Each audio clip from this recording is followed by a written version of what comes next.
Bismillahirrahmanirrahim. Elhamdülillahi Rabbil alemin. Vessalatu vesselamu ala eşrefil murselin. Seyyidina Muhammed ve ala alihi ve ashabihi ecma'in. Hürmetli körülmeler, Allah Teala hemmimizni Ramazan ayından ibaret muşu ulug' ayga ten saqlığımız joyida, imanımız kamil, ko'nglimiz xotirjam, işlerimiz oңuşluq bo'lgan holda kirishga nasib qilsin, hammamizning ro'zasini qabul qilsin va amal ibodatlarini o'z dargohida qabul qilsin.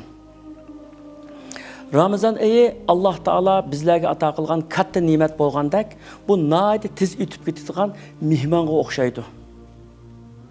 Bu nihoyatda tez o'tib ketadi, hatto his qilolmay qolamiz.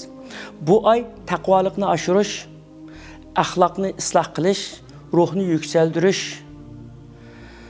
ve Allah Teala'ya bu yakınlığımızı texmi aşırış için nayet çok fırsat.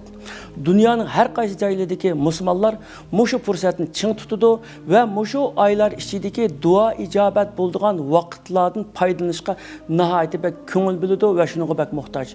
Biz Uygurlar dünyanın qayeride bolaylı biz hemmeden bek muhtaçmız. Çünkü bizden Allah Teala'dan başka hiç qandaq yardımcımız yok. Şuna biz muşu ulug' ayda bir ay boyunca taqvoligimizni oshirish, axloqimizni isloh qilish, ruhimizni yuksaltirish uchun qattiq tirishchanlik ko'rsatishga bek muhtoj.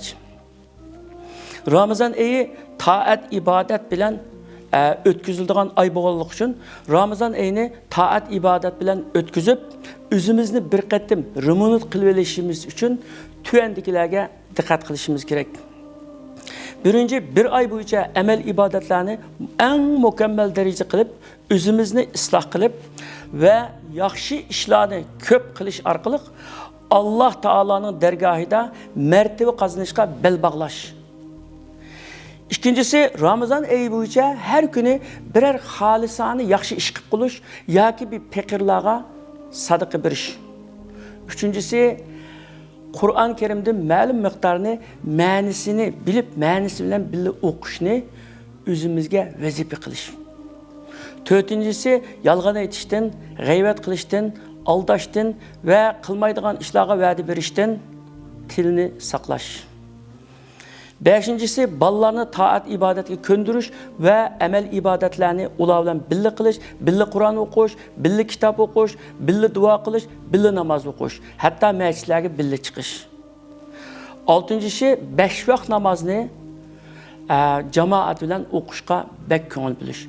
Yettincisi Ramazan bo'yicha mayli kechasi bo'lsin, mayli kunduzi bo'lsin, ochiqimizni besib olish. G'azablanishdan, achchiqlanishdan, og'zimizdan naloyiq so'zlarni chiqarishdan o'zimizni saqlash, oila a'zolarimizga va boshqa har qanday kishiga eng go'zal axloq bilan muomala qilish.